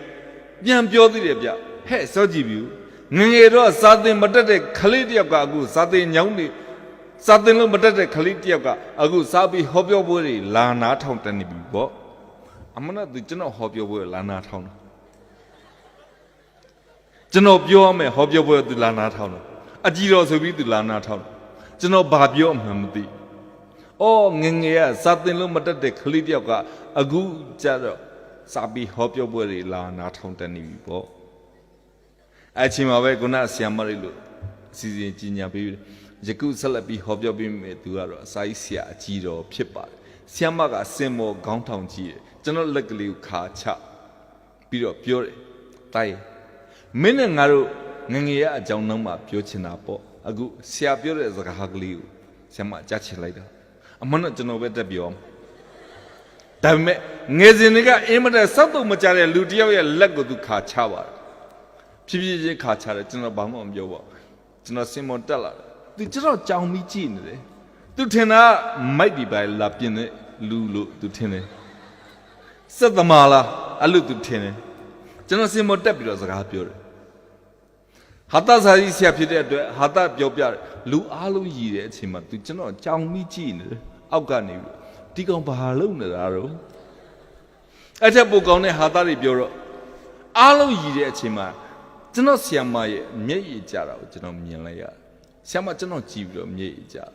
မျက်ရည်သူတုတ်ကျွန်တော်စင်မော်ကနေပြီးတော့ကျွန်တော်စဉ်းစားတယ်ဘာဖြစ်လို့ကျွန်တော်ကိုဆရာမကြည့်ပြီးတော့မျက်ရည်ကျတာတော့ကျွန်တော်စဉ်းစားမိတယ်စင်မော်မှာနှစ်ခုတော့ဖြစ်နေတယ်ပထမတစ်ခုကတော့အင်မတန်စက်တုံမကြတဲ့လူတယောက်စင်မော်ရောက်နေတဲ့အတွက်တိုင်းပြည်အတွက်နင်းတာတဲ့ထင်ပြီးမျက်ရည်ကျတာလည်းဖြစ်နေတယ်နောက်တစ်ခုကသူတို့ဆုံးမမှုကိုငယ်စဉ်တွေကနားမလည်ပဲနဲ့စောက်ကြည့်ပြီးတော့ねအကြီးတော်ဖြစ်လာတဲ့လူတယောက်အတွက်မျက်ရည်ကျတာလေဖြစ်နိုင်တာပေါ့ကျွန်တော်ထိုင်ပြောနေတယ်ဆရာမကမျက်ရည်လေးတုပ်ပြီးတော့ကျွန်တော်ဟောပြောပွဲမပြီးခင်မှာထပ်ပြန်သွားတယ်ကျွန်တော်ဟောပြောပွဲကနေ့တိုင်းရှိတာကိုမနှက်ပြန်ကြလို့ရှိရင်ဘယ်နေရာလဲမသိထားလိုက်ပါကျွန်တော်သွားမှာပြီးရင်ကျွန်တော်မြစ်ကြီးပြီးရင်နောက်တနေရာကျွန်တော်တို့အဲ့လိုမျိုးလိုက်ပြီးတော့ပြောနေရတယ်ကျွန်တော်သိချင်တယ်ဆရာမဘာဖြစ်လို့ကျွန်တော်ကြည်ပြီးမျက်ရည်ကျတာတော့ကျွန်တော်သိပြီးတော့သိချင်တယ်ကျွန်တော်မိခွန်းမှမကြုံလိုက်အဲ့ဒါနဲ့ကျွန်တဲ့ဆရာတွေသွားကျွန်တော်နောက်ကလိုက်ခဲမယ်ဘာဖြစ်လို့ဆရာမကျွန်တော်ကြည်ပြီးမျက်ရည်ကျတာလဲကျွန်တော်သိချင်တယ်အရွာကိုဆရာမအိမ်ကိုကျွန်တော်စုံစမ်းပါတယ်စုံစမ်းပြီးသွားတော့ဆရာမကပြင်းအောင်အင်္ဂလိပ်ပဲတိတိကလေးပါဘူးသူမလေးတယောက်နဲ့သူနေပါတယ်ကျွန်တော်ရောက်သွားတာနဲ့ဘယ်သူနဲ့တွေ့ချင်လို့ဆရာမနဲ့တွေ့ချင်လို့ပါဘယ်သူလို့ပြောလာစောကြည့်ပြီးလို့ပြောလိုက်ဩအဲ့ဒါဆိုလို့ရှိရင်ဒီမှာထိုင်သူအကံကလေးကတကယ်တိတိကလေးပါပဲနှစ်ယောက်ခုံလေးတစ်ခုံရှိတယ်တယောက်ထိုင်တဲ့ခုံနှစ်ခုံရှိတယ်ကျွန်တော်ဖြစ်ချင်တော့နှစ်ယောက်ထိုင်တဲ့ခုံလေးမှာကျွန်တော်ဝင်ထိုင်မိတယ်ဖြစ်ချင်တော့ကျွန်တော်ထိုင်တဲ့ခုံကကျွန်တော်ဆရာမတခန်းနဲ့ရှိတဲ့အခန်းကတ်ရက်ဖြစ်နေငါတို့ပြားလေးပဲကားတာအဲ့ခလေးကဝင်သွားတယ်ဆရာမကိုသွားပြောတယ်ဆရာမရဲ့တပည့်တယောက်ကဆရာမကိုတွေးချင်လို့ပင်စင်စားဆရာမဆိုတော့အယံဝန်းတာတာကသူ့တပည့်တယောက်လာတွေးတော့ဟဲ့ဘသူတို့ငါဘသူလာတွေးတာတော့အဲ့တူမလေးကပြောတယ်စော့ချပြီလို့ပြောတယ်ဆရာမရဲ့အဲ့ဒီအချိန်မှာဆရာမရဲ့ငိုးတန်းကိုကျွန်တော်စပြီးတော့ကြားပါတယ်ကျွန်တော်နာမည်ကြားတယ်ဆရာမငိုတယ်ကျွန်တော်အံ့ဩသွားတယ်ဘာဖြစ်လို့ကျွန်တော်နာမည်ကြားရုံနဲ့ငိုတာတော့ကျွန်တော်ပြန်စဉ်းစားမိတယ်ဆရာမပေါ်မှာကျွန်တော်ဘလောက်တောင်ဆိုးခဲ့ဘူးတာတော့ကျွန်တော်တို့ကငယ်စဉ်တည်းကကျောင်းသားလူစုတွေပါဆရာမပေါ်မှာကျွန်တော်တို့ဘလောက်တောင်ဆိုးခဲ့ဘူးတာတော့ဘာဖြစ်လို့ကျွန်တော်နာမည်ကြားရုံနဲ့ငိုတာတော့ကျွန်တော်ထပ်ပြန်မှဖြစ်ပါတယ်ဒါပေမဲ့ကျွန်တော်ထပ်မပြန်နိုင်ပါဘူးဘာလို့လဲကျွန်တော်အကြီးတော်ဖြစ်နေတဲ့အချိန်မှာဆရာမရဲ့စကားသံကိုကျွန်တော်သိပြီးတော့သိချင်တာပဲကျွန်တော်ထပ်မပြန်ပါဘူးထိုင်ဆောက်တယ်တော်တော်လေးကြာတဲ့အခါမှာဆရာမကထွက်လာပါတယ်သူ့စီမှာတပတ်ကလေးတစ်ထည့်ပါတယ်ရိတ်လေးတုပ်ပြီးတော့ထွက်လာခုနကကျွန်တော်ပြောပြီးသားပါကျွန်တော်နှစ်ယောက်ထိုင်တဲ့ခုံမှာထိုင်နေဆရာမကတယောက်ထိုင်တဲ့ခုံမှာလာဝင်ထိုင်ပါတယ်ဒီခါကျတော့ကျွန်တော်လက်ကလေးကိုသူလှမ်းကင်ပါတယ်မနေ့ညကျွန်တော်သူ့လက်ကလေးကိုကင်မိပါတယ်ကျွန်တော်လက်ကလေးကိုသူခါချတယ်ဒီတစ်ခါကျတော့ကျွန်တော်လက်ကလေးကိုကင်ပြီးတော့ဖြစ်ဖြစ်ချင်းလှုပ်ရမ်းနေပါတယ်သဘောကတော့သူ့လက်ကလေးကနွေးနွေးကလေးဖြစ်နေတယ်သဘောကတော့သူအင်မတန်မှကိုသဘောကျလို့လှုပ်ရမ်းနေတဲ့သဘောပါပဲကျွန်တော်မိတယ်ဆရာမမနေ့ညကလည်းကျွန်တော်မြင်တာနဲ့စင်ပေါ်မှာမြင်တာနဲ့ဆရာမမျက်ရည်ကျပြီးဒီနေ့ကျွန်တော်နာမည်ကြားရုံနဲ့ဆရာမဘာဖြစ်လို့ဘလို့ငိုရတာတော့သူပြန်မေးတယ်ငါသားစော့ကြည့်ပြီးမင်းဘလို့ထင်လို့တော့ဆရာမရဲ့ကျွန်တော်ထင်တာတော့နှစ်ခုပဲဖြစ်နိုင်ပါတယ်အင်မတန်စောက်တော့မကြတဲ့လူတယောက်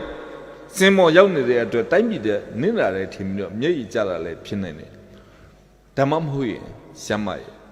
ဆ Siamaro ye, Tonden Somamu, no jabima, nale de lutia, Namagine de lutia, piti pipiro, me jarale, pianene. Siamaga, Puma, Peter to Piampure, Nata. Siama, that child said he would pensing, you tears, John Siama Lokeba. David Siama pensing you chintiu, Sandane Manasra, Moqueta Pau. General Kama Masinza media as a gloom pipare. Dear John Siamari, John Johnari.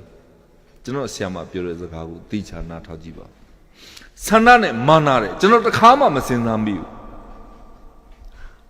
Pamamata Sen is a gloom pipare, Manane Sanasara.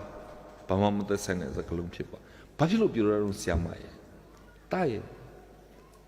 Not Jama, Tede, not Jama Manamia. Chaubada Gomune arm. Siawon Piam, Engineer Piam as a sine, Sama Tinkebu. Ah, Siamaye Sanava. You usually have a machine de Klimi Bari. General Zagataza Koya Tadami Zagata Sama, Timbide Zagalum Kushiba, Minchila and Balumaru. Siawon Lob. Engineer Lob. Timbide. A Kaliga, Siawon Sura Bamamatiba. Engineer Surale,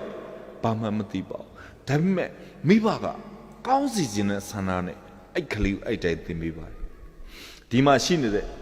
Johnsia Siama, Manamia, Alunga, Koya Janu Jamago, Siamo Piame, Engineer Piame, Badazon Gonune, Awame Sure, Sine, Timbiba, Daro, Amandiaba, Bajaru, Koya Janu Jama, Bubio Council. Miss Yawon Piame Sura Sanaba. Tadamiga. Gonajan of your time. Mijila and Balumar, do Romatiu, Siawon Sura Bamamdi, Engineer Sura Bamamdi, the Mibaga, Gogo, Siawon Piesine, Sine Pureca, Mijila and Baluma, Siawon Lum, Engineer Lum, Sibio, Pian Piba. Ara to Dilas a Matiba. Dijama. Suddenly, Siamar, Miss Yawon Piam, me engineer Piam, Mamma. Me Badazon Gun arm. Manabo, Sanaba. Not Kube, Zagalum Putovar. Me Siawon Pico Piam. Me engineer Pico Piam, Sura, Mana Pibar. Not Lume Putovar. Me Siawon Pico Piam, me engineer Pico Piam. Didema, Badazo Gonune Antinelu, a Miai Shibare. Badazo Gonune Antinelu, let him out. Let her, Badazo Gonune Antinelu. Siawon Lochinelu, let her. Let her, Buduma Josiam Luba, let her. Dear. So what? Badazo Gonune Antinelu, dear Wemyamar. Siawon Pichinalu, dear Nyamar. Damn it, Siasama Mia Alunga, Badazon Gunune Ahome. Siawon Piamas to the Saint Timar. Me Siawon Piam.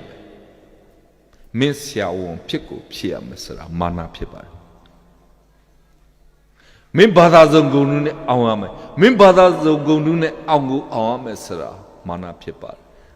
A Pishima. Didema Siasamaru Tenelu Badazon Gonune Antinelule, Nemawa. Siawon Pichinelule,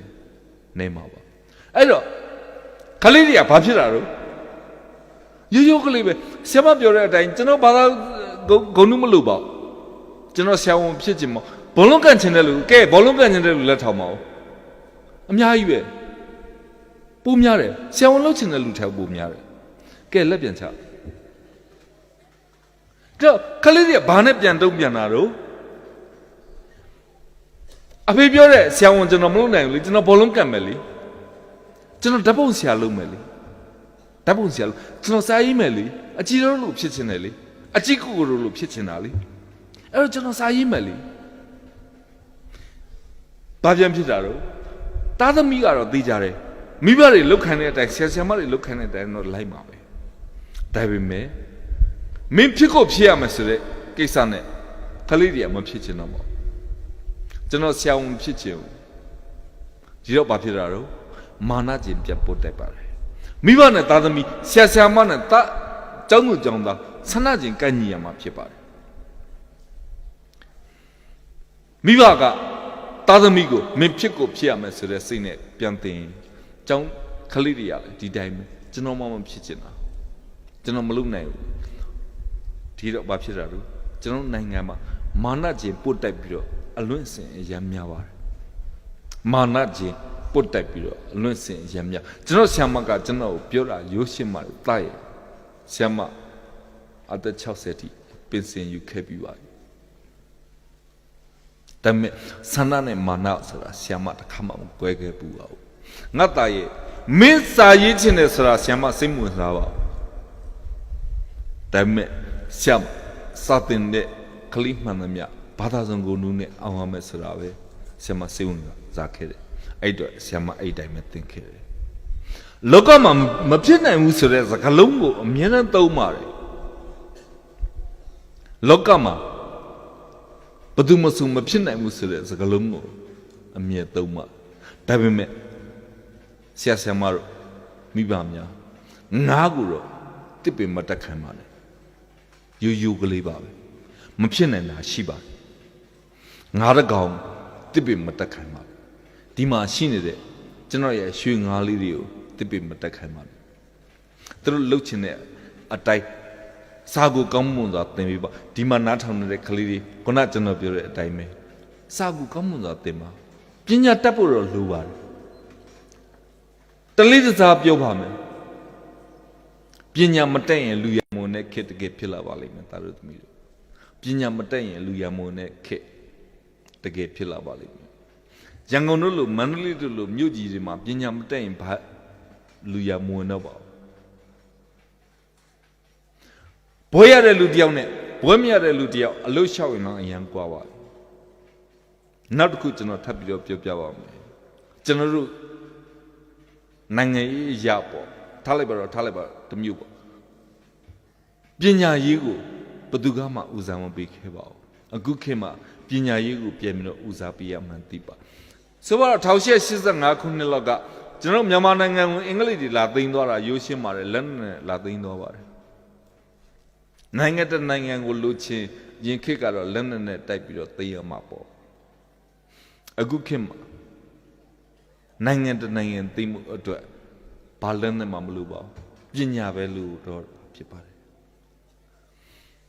ဆိုတော့ကျွန်တော်တို့နိုင်ငံကဘာပညာရေးကိုမှဦးစားမပေးတဲ့နိုင်ငံဖြစ်နေပါတယ်ကျွန်တော်နိုင်ငံမှာစိုက်ကယ်မလို့တတ်ပါဘူးစိုက်ကယ်လေးတစ်စီးလို့ချင်တဲ့ကလေးတစ်ယောက်ကစိုက်ကယ်တစ်စီးလို့ချင်တယ်မိဘကအော်မင်းစိုက်ကယ်လို့ချင်တာလားရှိတဲ့လဲကိုရောင်းပေးရတယ်ဘာလို့လဲကိုသားသမီးစိုက်ကယ်လို့ချင်လို့လိုအခါတွေအကုန်ရင်းပေးရတယ်ဘာလို့လဲကျွန်တော်နိုင်ငံစိုက်ကယ်မှမလုပ်တတ်တာဟုတ်ပြီကလေးကစိုက်ကယ်ရသွားပြီတားတို့သမီးတို့ကစိုက်ကယ်ရသွားပြီဒါပေမဲ့အလောက်နဲ့မကျင်တတ်သေးဘူးတယ်လီဖုန်းလေးတစ်လုံးလို့ချင်တယ်တယ်လီဖုန်းလို့ချင်တော့ကျွန်တော်နိုင်ငံမှာတယ်လီဖုန်းလုပ်တတ်တဲ့စနစ်ကိုမရှိပါဘူးတနိုင်ငံလုံးတယ်လီဖုန်းမလုပ်တတ်ပါဘူးအဲ့တော့နိုင်ငံခြားဝယ်ရဟုတ်ပြီကိုရှိတဲ့လေကလေးလည်းရောင်းထားပြီးပြီတယ်လီဖုန်းလေးလည်းလိုချင်တယ်ဘာထက်ရောင်းရတာလို့မြေကလေးကိုအနှင်းငယ်ထပ်ပြီးတော့ရောင်းပေးရတာဒီတော့မှတယ်လီဖုန်းရမှာလဲရောင်းပြီးပြီမြေလည်းရောင်းပြီးပြီတားတို့သမီးတို့စိုက်ကယ်လည်းရပြီတယ်လီဖုန်းလည်းရပြီအိမ်မှာတယ်လီဗီရှင်းလေးတစ်လုံးလို့ချင်တယ်အများနည်းဒီပေါ့တယ်လီဗီရှင်းတစ်လုံးလို့ချင်တယ်အဲ့တယ်လီဗီရှင်းရဖို့အတွက်ဘာလို့ရမှာတော့လဲရောင်းပြီးပြီမြေလည်းရောင်းပြီးပြီမိဘကသူ့စီမှာရှိတဲ့မြေဝိုင်းကလေးကိုအနှဲငယ်ထပ်ပြီးတော့ရောင်းပေးရတယ်စဉ်းစားကြည့်ပါတားတို့သမီးရောင်းပေးရတယ်လီဗီရှင်းရပြီဘာကုန်သားတာတို့လဲကုန်သွားပြီမြေကုန်သွားပြီအိမ်ဝိုင်းကုန်သွားပြီအားလုံးသိကြပါလိမ့်မယ်ရန်ကုန်တို့လိုမန္တလေးတို့လိုမြို့ကြီးတွေမှာတကယ်အချက်ချာကြတဲ့နေရာမှန်သမျှကျွန်တော်တို့ဘာမှမပိုင်ပါဘူးနိုင်ငံသားပဲပိုင်တယ်ဘာကြောင့်တို့နိုင်ငံတနိုင်ငံသိမ်းမှုအတွက်လက်နဲ့လာသိမ်းတာမဟုတ်ပါဘူးပညာနဲ့သိမ်းကြပါပညာနဲ့သိမ်းနေတဲ့ခေတ်မှာ ကျွန်တော်ခလိတွေကဘာနဲ့ပြန်ကာကွယ်မှာတော့ပညာဖြင့်ပြန်ကာကွယ်မှာဖြစ်ပါတယ်ဒါကြောင့်ပညာရေးကိုဦးစားမပေးမိမှာဆိုလို့ကျွန်တော်လာပြီးတော့ပြောနေရခြင်းဖြစ်ပါတယ်ကချင်ပြည်နယ်ပေါ့ကျွန်တော်ခန်းဒီဘက်ကိုအလွန်ဘက်ကိုကျွန်တော်ရောက်သွားတယ်တုံမကြီးတဲ့ခမန်းစီတဲ့အဲ့ဘက်ကိုကျွန်တော်ရောက်သွားရွှေထွက်တဲ့နေရာကြီးကျွန်တော်ညာခေါ်သွားတာပေါ့ဆရာတဲ့လုံခြုံရေးအနေနဲ့စိတ်ချပါတပုံနေရာကြီးဟောပြောပွဲပြောနေတာကိုအဲ့အရှိမကန်ယူလို့ KIA တို့အကုန်နားထောင်တုံးဆိုလက်ပစ်ပုံတစ်လုံးတက်ရောက်ဒါဘာကြီးလဲဗဒါဘာကြီးလဲဆိုလက်ပစ်ပုံမှာဆရာဘာဖြစ်လို့ပြစ်တင်တာဆရာပြောတာကြိုက်လို့ပြစ်တင်တာဟာမင်းအဲ့လိုတော့လုံးလို့မရဘူးလှေ30စီးရပါတယ်လှေ30စီးပြီးတော့သွားအဲ့ဒီမှာတဏှာသွားလို့ရှိရင်ကြောက်တုံလေးတွေရှိအဲ့ကြောက်တုံမှာတဲလေးတွေရှိအဲ့တဲမှာဘာကချင်မကြီးတယောက်ထိုင်နေတယ်သူ့မှာမိဖို့ကလေးတစ်ခုရှိတယ်ရင်နွေးပဲကြူထားတယ်ကျွန်တော်ဒီဒေသဘက်ကထွက်တဲ့ coffee mate အထုပ်လေးရှိတယ်ကျွန်တော်ခဏနာဘာလို့လဲဒီမှာကြက်ဒီကနေလှေနဲ့တော်တယ်အဲ့မှာကြက်တုံနေရှိတယ်ဟိုဘက်ကလာတဲ့လှေကိုစောက်ရတာအဲ့ကြက်တုံမှာပဲကျွန်တော်နေရကြက်တုံအမဲကြီးတ coffee mate ပဲရှိတယ် coffee mate ဖြောတိုက်တယ်ကျွန်တော်မတောက်လို့မရအဲ့မှာ coffee mate တောက်ပြီးတော့ထိုင်စောက်ရကြက်တုံမဲမဲဒီအောက်မှာအဲ့ကျွန်တော်နေတဲ့အဲ့နေရာလေးရဲ့အောက်မှာကြက်တုံမဲမဲကြီးတွေထပ်ရှိတယ်အဲ့ကြက်တုံမဲမဲဒီဘေးမှာခလေးတယောက်ရှိပါတယ်အမတန်လှပါတယ်သူက4နှစ်လောက်ရှိပါအဲ့ခလေးကပေါက်လေးတွေဆိုရဲနေတာပဲသပင်ကလေးကိုကြက်တောင်စီလေးသူစီးထားတယ်အဲ့ကြက်တုံမှာပလက်လှန်လိုက်မှောက်လိုက်လုံးနေသူစီမှာလွယ်ကလေးတစ်လုံးရှိတယ်အရင်တော့အဖြူအောင်ဖြစ်မှာပေါ့သူဖလာသူတော်ရေနားနီးပြီးတော့ရေမချိုးတတ်တဲ့ကလေးပေါ့သူ့ထဲမှာဘာရှိလဲဆိုကျွန်တော်တို့ coffee mate ဖြောတိုက်တဲ့မိမကြီးရဲ့ကြာလာတဲ့မိသူကလေးတွေသူထဲတာလေအကြောက်တယ်မောသူမိအိတ်တယ်အတန်မြဲကြီးနဲ့သူတချင်းဆိုတဲ့ကြပြာရွံ့ရသူဒေတာနဲ့ကျွန်တော်တို့ကမသိတော့ဘာရီသူရွံ့နေမှလည်းမသိပါဘူးတော်တော်လေးကြာလို့ရှိရင်သူလွယ်အိတ်ကလေးထဲကမိသူကလေးကိုသူထုတ်တယ်ပြီးတော့သူမိအိတ်နေတဲ့ကြောက်တုံမဲမဲကြီးမှာစလုံးရေးပါကကြီးခကွေသူရေးတယ်ကြောက်တုံမဲမဲကြီးမှာမိသူကမဲမဲနဲ့ရေးတော့ဘာမှမမြင်ပါဘူးသူ့အမေသူလှမ်းပြတယ်အမေဒီမှာကြည့်ပါဦးကကြီးခကွေသမီးနှလုံးကြီးတက်ပြီးသမီးကိုစာသင်ကျောင်းကိုပို့ပါလားအမေကျွန်တော်စိတ်ဝင်စားသွားတယ်အမအိတ်ကလေးနဲ့မဘလို့ခေါ်တာတော့ပရိဆိုင်မလို့ခေါ်ပါတယ်ဆရာကြီးပရိဆိုင်မဆိုတာဘာလို့ပရမညာမျက်နှာလို့အဓိပ္ပာယ်ရပါတယ်တကယ်ပရမညာမျက်နှာအတိုင်းပါပဲပို့လေးကရဲပြီးတော့ဒီကြက်တောင်စီလေးနဲ့ဆိုတာအရန်လှပါသူ့မေဘာမှမပြောခဏနေကြတော့အဲ့ခလေးကအဲ့ကြက်တုံမဲမဲကြီးမှာကကြီးခါကိုနောက်နှလုံးရေးတယ်မိသူကဲမဲမဲနဲ့ပဲပထမရေးတာတော့အလုံးကြီးပေါ့နောက်တစ်ခါရေးတော့နည်းနည်းလေးသေးသွားပါတယ်ကကြီးခါကိုသူအမေသူပြန်ပြောတယ်အမေဒီမှာကြည့်ပါဦးသမီးကကြီးခါကိုနှလုံးရေးတက်ပြီးသမီးကိုစာတင်ကြောင်းပို့ပါလားအမေကဘာမှမပြောအဲ့ကလေးကကြက်တုံမှာပလက်လှမ်းနေဆိုတော့အဲ့ကြက်တုံကသူ့ရဲ့ခေါင်းအောင်လည်းဖြစ်တယ်အဲ့ကြက်တုံကသူ့ရဲ့ကြောက်သိမ်မုံလည်းဖြစ်နေတာပေါ့အနေနဲ့ကြာလာတဲ့အခါအဲ့ကလေးကသူ့လွယ်မမဲလေးတွေကမိသွေးကထုတ်ပြီးတော့ကကြီးခါကိုနှလုံးပြန်ရေးတယ်ဒီတစ်ခါတော့သူ့မျောလင်းချက်တိုင်းပဲစလုံးလေးကနည်းနည်းသေးသွားပြီပေါ့အမေဒီမှာကကြီးခါကိုနှလုံးရေးတက်နေပြီသမီးကိုစာသင်ကျောင်းပို့ပါလားကြာတော့ကျွန်တော်အသိမခံနိုင်တော့သူ့အမေကိုကျွန်တော်ပြောရတယ်အမရဲ့ဒီကလေးတယောက်စာသင်ကျောင်းကိုဒီလောက်သွားချင်နေပါရဲ့နဲ့ဘာဖြစ်လို့စာသင်ကျောင်းကိုမပို့တာတော့စာသင်ကျောင်းတက်ရမယ်အချိန်မှာအရွယ်မှာစာသင်ကျောင်းကိုပို့ရမှာပေါ့အဲ့တော့မှကျွန်တော် coffee mate ဖြောတိုက်နေတဲ့အမျိုးသမီးကအနှင်းငယ်မကြည်မနဲ့ဖြစ်သွားပုံရပါတယ်ကျွန်တော်ဖြောတိုက်နေတဲ့ coffee mate ရင်နွေးဥကလေးကိုဘက်ကနေဘေးနားကိုချလိုက်ပါတယ်ချပြီးတော့သူလှမ်းပြီးတော့ပြောတယ်ကျွန်တော်သိစီခြင်းနဲ့စိတ်နဲ့သူလှမ်းပြောတာဟဲ့ပရိဆိုင်မန် နေကကကြီးခါကိုနှလုံးရည်တက်ယုံနဲ့စာသင်ကျောင်းကိုတက်ချင်တယ်ဟာလားနေကိုဂျာနုတို့ကလည်းဒီလိုပဲကကြီးခါကိုနှလုံးရည်တက်ယုံနဲ့စာသင်ကျောင်းကိုပုတ်ခိုင်းတယ်ငါစာသင်ကျောင်းကိုပုတ်ခဲ့တယ်ဒါပေမဲ့စာသင်ကျောင်းကိုသွားတဲ့အခါမှာဘသူထောင်နာမှမသိတဲ့မိုင်းနင်းပြီးတော့စမတက်ပြီးမတက်နဲ့ချစ်ပြက်လက်ပြက်ဖြစ်ပြီးတည်သွားတာနေမှတ်မိလားသူ့အကိုဟောလေဒီအတိုင်းပဲပြောပါတယ်ကြောက်တုံမဲမဲကြီးမှာကကြီးခါကိုနှလုံးရေးပြီးတော့အမေသားကိုစာသင်ကျောင်းကိုပို့ပါစာသင်ကျောင်းကိုပို့ပါအမေကသူ့ရဲ့သားကလေးကိုစာတက်ခြင်းနဲ့စိတ်နဲ့စာသင်ကျောင်းပို့ပါတယ်ဒါပေမဲ့စာသင်ကျောင်းကိုသွားတဲ့အချိန်မှာဘသူထောင်နာမှမသိတဲ့မိုင်းနင်းပြီးတော့စမတက်ပြီးမတက်နဲ့ချစ်ပြက်လက်ပြက်ဖြစ်ပြီးတော့သေဘူးတယ်ကျွန်တော်ပြောချင်တာရိုးရှင်းပါတယ်ပညာမတက်ရင်လူရမွန်တဲ့ခေတ်တည်းမှာဒီမြစ်ကြီးနားမှာစာသင်ကျောင်းသွားတဲ့လမ်းမှာဘသူကမှမိုင်းထောင်တာခြင်းမရှိပါဘူးစာသင်ကျောင်းကိုရွေးချယ်ပါစာသင်ကျောင်းကိုတက်ကြပါပညာမတက်ရင်လူရမွန်တဲ့ခေတ်မှာကျွန်တော်ပြောတဲ့ပရိဆိုင်မန်လို့ခံစားမှာဆိုလို့ကျွန်တော်လာပြီးတော့ပြောနေရခြင်းဖြစ်ပါတယ်ဒါကြောင့်ဒီမှာနားထောင်နေတဲ့ပရိသတ်များအားလုံးကလစ်အားလုံးစာသင်ကျောင်းကိုသွားတဲ့လမ်းမှာမိုင်းထောင်တာခြင်းမရှိပါဘူးပညာမတက်ရင်လူရမွန်တဲ့ခေတ်တည်းမှာကျွန်တော်ပြောနေတဲ့စကားအတိုင်းကျွန်တော်သားသမီးတွေကျွန်တော်ရဲ့ညီငယ်ညီမငယ်တွေကျွန်တော်ရဲ့အတူတူမတွေခံစားမှာဆိုလို့လာပြီးတော့ပြောပြနေရခြင်းဖြစ်ပါတယ်ဒါကြောင့်တရုတ်သမီးတို့နောက်တစ်ချိန်မှာပညာကိုပညာဖြစ်ပြန်ကာကွယ်ရမယ်တိုင်းပြည်ဖြစ်ပါတယ်ပညာကိုဦးစားမပေးရင်တော့မြန်မာနိုင်ငံဆိုတာဖြောက်ပနဲ့နဲ့ပျောက်သွားပါလိမ့်မယ်သူများတွေကအတက်ပညာနဲ့လာသိနေပါပြီကျွန်တော်တို့အားလုံးအတက်ပညာဖြစ်ဆက်ပြီးတော့ကာကွယ်ရမှာဖြစ်ပါတယ်ဒါကြောင့်ဒီမှာနားထောင်နေတဲ့ပြည်သူများအားလုံးကလေးများအားလုံးပညာကိုပညာဖြစ်ပြန်ကာကွယ်နေတဲ့သူတွေဖြစ်ကြပါလို့ပညာတတ်ပြီးအုပ်စုတဲ့တိုင်းပြည်တစ်ခုမှာကောင်းမွန်စွာအသက်ကြီးခွင့်ရတဲ့သူတွေဖြစ်ကြပါလို့ကြောင်းဆုတောင်းနေကျွန်တော်ဟောပြရရင်ဒီမှာနေ့ကိုချုပ်ပါတယ်ကျေးဇူးပါ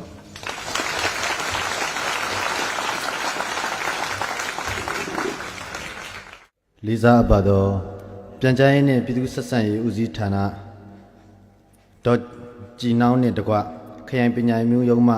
လက်ထောက်ညွှန်ကြားရေးမှူးဆရာမကြီးဒေါ်စုစုကြည်စာရေးဆရာအကြီးတော်စာရေးဆရာအကြီးကိုကတာတို့စာပေဟောပြောပွဲလာရောက်အသိပညာဖြန့်ဝေပေးတဲ့အတွက်အထူးပင်ကျေးဇူးတင်ရှိပါတယ်ကျွန်တော်မတောက်တစ်ခေါက်စာလေးနည်းနည်းပါရေးပါတယ်ဆရာအကြီးကိုနဲ့လည်းပွဲတော်တော်များများကိုလိုက်ပြီးမှစကလုံးဖောင်းပွားအောင်လိုက်ပြောနေပါတယ်ဒါပေမဲ့ကျွန်တော်တို့ကလေးတွေကိုအသိပညာဘ ဟုတုတအထွေတွေရရှိအောင်အသိပညာများဖြန့်ဝေပေးကြတဲ့အတွက်ဆရာတွေကိုအထူးကိုကျေးဇူးတင်ရှိပါတယ်ဒီပွဲလေးဖြစ်မြောက်အောင်ကျွန်တော်ရဲ့တငယ်ချင်းဆရာဦးစိုးပြည့်စုံဖန်တီးပေးတဲ့အတွက်လည်းအမတန်မှလိုက်လဲကျေးဇူးတင်ပါတယ်ဆရာကြီးကိုရဲ့စာတွေကိုအများကြီးဖတ်ပါတယ်ဘဝမှာရှုံးနေမှုများကိုတကယ်ဆရာရဲ့စာတွေနဲ့တိုးတက်မှုရရှိအောင်အများကြီးကျွန်တော်တို့ကြိုးစားဖို့ရန်အတွက်လက်တွေ့ကြမှာအကောင့်ထဲပေါ်ပြခဲ့တာတွေလည်းများပါတယ်ကျွန်တော်ကျောင်းဆရာဖြစ်ပြီးတဲ့နောက်မှာကျွန်တော်နဲ့တက္ကသိုလ်မှာအတူတူကြိုက်ခဲ့တဲ့ကောင်မလေးတယောက်ရှိခဲ့ပါတယ်အင်မတန်လဲလှပါတယ်သူကကရင်ပြည်နယ်ရပါကျွန်တော်နဲ့ဝေးကွာခဲ့တာတော်တော်လေးကြာပြီဒါပေမဲ့အဆက်အသွယ်လုံးဝမပြတ်ခဲ့ကြပါဘူးတရက်မှာကျွန်တော်နဲ့သူနဲ့အဆက်အသွယ်ပြတ်သွားတယ်နောက်တစ်နှစ်ကြာတော့သူကလေးတယောက်ရတယ်ဆိုတဲ့သတင်းကျွန်တော်ကြားလိုက်ရပါတယ်ကျွန်တော်တော်တော်လေးကိုစိတ်ဆင်းရဲသွားပါတယ်နှစ်ရက်လောက်တိတိတမိုင်မိုင်တထွေထွေနဲ့ကျွန်တော်ဖြစ်ခဲ့ပါတယ်ထမင်းလည်းမစားနိုင်ရေလည်းမတောက်နိုင်ပါဘူးဒါပေမဲ့တငယ်ချင်းကဟဲ့အောင်မင်းအဲ့လိုနေလို့တော့မဖြစ်ဘူးငါနဲ့လိုက်ခဲ့ရုပ်ရှင်သွားကြည့်ရအောင်ဆိုပြီးသူခေါ်တဲ့နောက်ကိုကျွန်တော်ရုပ်ရှင်သွားကြည့်ခဲ့ပါတယ်ကျွန်တော်ကြည့်ခဲ့တဲ့ရုပ်ရှင်ကကြောက်တင်မိုးနဲ့မိုးထားတဲ့အိမ်ဖြစ်ပါတယ်ဆရာအကြီးတော်ရဲ့ဇက်ကားပါတော်တော်ကိုကျွန်တော်လောကကြီးကိုမေ့ပြီးမှပျော်စရာများအများကြီးတည်လာခဲ့ပါတယ်ဒါကြောင့်ဘဝအမောတွေကိုဖြေပြောက်အောင်တနိုင်ငံလုံးကိုရည်စရာများဖြင့်ဖန်တီးပေးနေတဲ့ဆရာကြီးတော်ကိုလည်းကျွန်တော်ထူးပင်ကျေးဇူးတင်ရှိပါတယ် ကျွန်တော်ငယ်ငယ်ကလူရှင်တော်လည်းလုပ်ပါတယ်ဟာတာတွေပြောနေရရင်အင်မတန်ပြောပါတယ်ဖြစ်ချင်တာကတော့ကိုဘွားရဲ့ရည်မှန်းချက်နော်ရုပ်ရှင်တရုပ်ဆောင်တဦးဖြစ်ချင်ပါတယ်အဖွားရဲ့ပံ့ပိုးမှုကြောင့်မင်းကျောင်းဆရာလုပ်ပါလို့ပြောပါတယ်ကျွန်တော်ကျောင်းဆရာလုပ်ဖြစ်ပါတယ်ဘေးရင်မေးတော့ဗဇက်နဲ့လှုပ်စားရမယ်လို့ပြောပါတယ်ကျွန်တော်စိတ်ကူးထဲမှာတော့ရှေ့နေဖြစ်မလားဒါမှမဟုတ်ရင်ငါအဆူတော်ဖြစ်မလားပေါ့ရှေ့နေဖြစ်အောင်ကလည်းကိုတက်ထားတာကျောင်းဆရာတင်တန်းအဆူတော်ဖြစ်မလားလို့ပြောငါအတန်ကတိတ်မကောင်းဘူးဒါပေမဲ့ဘေးရင်ဟောတဲ့ကိန်းကနန်းကမှန်ပါတယ်ကျွန်တော်အမှန်တကယ်ပဲဗဇက်နဲ့လှုပ်စားရပါတယ်ကျောင်းဆရာဖြစ်ခဲ့ပါတယ်အဲ့တော့ဘဝမောတွေပြေအောင်ဖန်တီးပေးတဲ့ဆရာကြီးတော်နဲ့ကျွန်တော်တို့အသိပညာဘုဒ္ဓအထွေတွေကလေးများကိုလာရောက်ပို့ချပေးတဲ့ဟောပြောပေးတဲ့ဆရာအကြီးကိုကတာတို့ကအထူးပင်ကျေးဇူးတင်ရှိပါတယ်လို့ပြောကြရင်းနဲ့ညီကုန်းချုပ်ပါတယ်ဒီနေ့ကျင်းပပြုလုပ်သောပညာပန်ကိုယ်ပိုင်ထက်တန်းကျောင်း၏စာပေဟောပြောပွဲအခမ်းအနားစီစဉ်များအောင်မြင်စွာပြီးမြောက်ကြောင်းကြေညာအပ်ပါတယ်ရှင်